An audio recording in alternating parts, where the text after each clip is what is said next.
This is my first use of the Behmor 1600. The first one we got was damaged. The corner here was bent.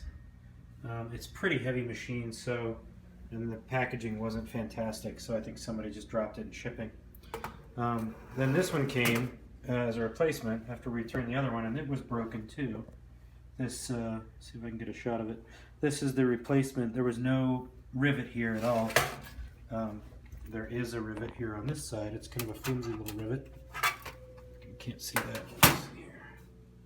It's a flimsy little rivet right there.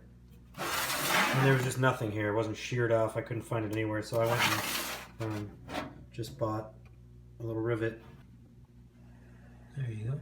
There's the original rivet. There's the rivet that I replaced. You can see that. Get some light in there. There you go. It's a little bit of a kludgy job. I thought about taking it out and starting over. But I think it'll get the job done. The only thing that's a little bit different is that this, The only thing that's a little bit different is that this flap is a little more sticky now, but it's not bad. It still works okay. I had to work it around quite a bit. I would like it if it were looser. But other than that, yeah, just going for my first run.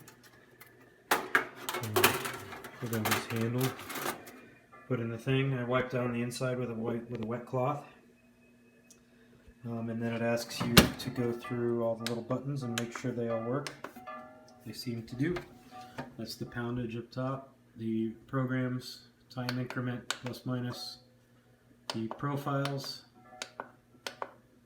and the programs. I'm assuming are your kind of presets. Lightworks. Pretty nice to be able to see all your beans roasting and everything. Cool, obviously, it's kind of self-explanatory, start and off. Alright, I'm gonna get this guy going. Okay, this is my first dry burn. Just hit quarter start, and it's as you can see, it's warming up. You can turn on the light. Nothing in there yet, it's just kind of getting hot and burning off all of the chemicals, hopefully.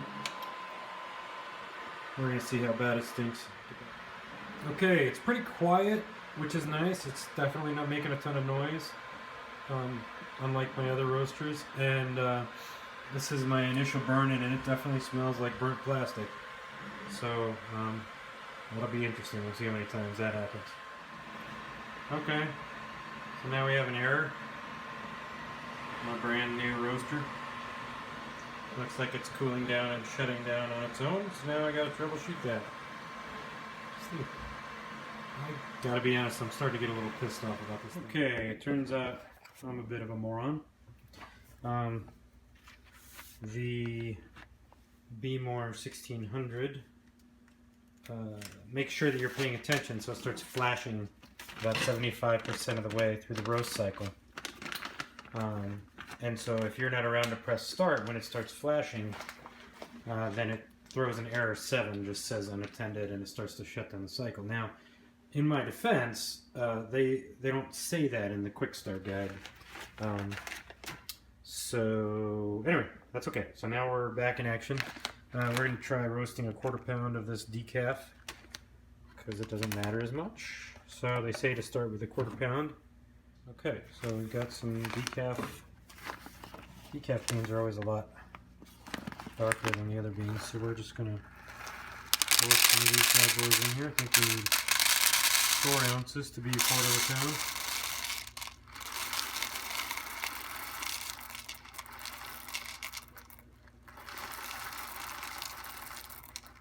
Ta-da! Alright, right at 4 ounces. And then see if I can pour this in without causing too many problems with one hand.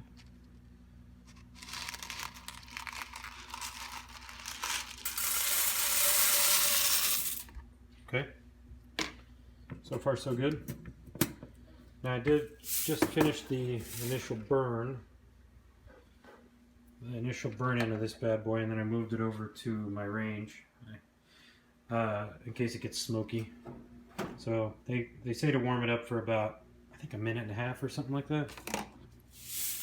so it's already warm. Put that little square thing in that side. Rotate it so it goes in. And on this side. There you go. Alright, that looks pretty good. And now we put this shaft tray in. Shaft.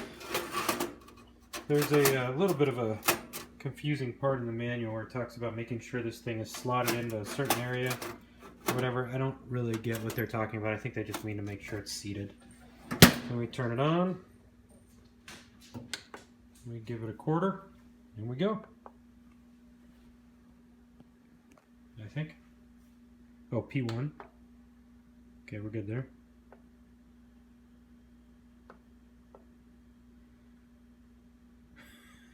It's always something.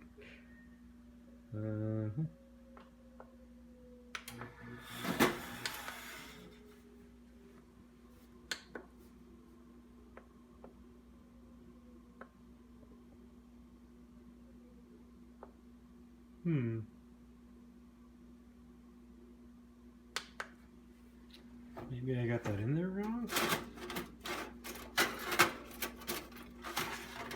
Not really sure what that was going on. But it should, in theory, be good to go. So if I hit quarter, P1, I don't think I have to hit a program. P1, start. Now it works. And let's get some light on this situation. That's what it looks like inside of there.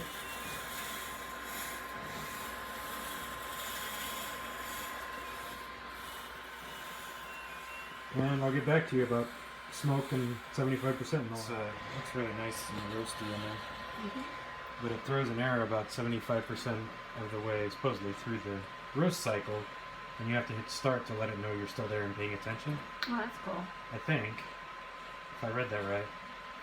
Sort of like the Tesla. Yeah, exactly. Just gotta put your hand back on it. Call it the auto drive feature. But that looks pretty good. And actually the heating element just shut off and then came back on. So maybe it got too hot or something. No. This is, you have 20 seconds to tell it you're still here, I think. There you go. Now I can finish the roast cycle. Interesting. That's what the on means, is unattended. I just heard some cracks in there. Not a lot of cracks though. So we're just starting to crack or just finishing? Or just quiet? It's quiet though, huh? It's quiet. So it'd be nice if we don't have to use a fan.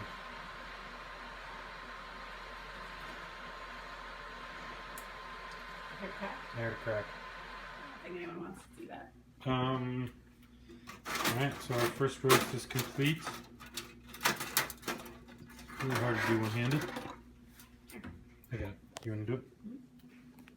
That's the chaff. It's decaf, not very chaffy. There's a couple little slivers of bean that made it through. Guy comes out now.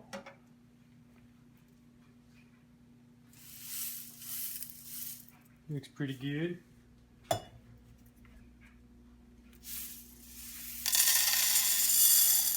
Oops. Oops. Poodle killer. Oh, that's interesting. There's a couple of beans seriously stuck in the grill. That's no big deal. You grind them up anyway. That's probably a regular occurrence.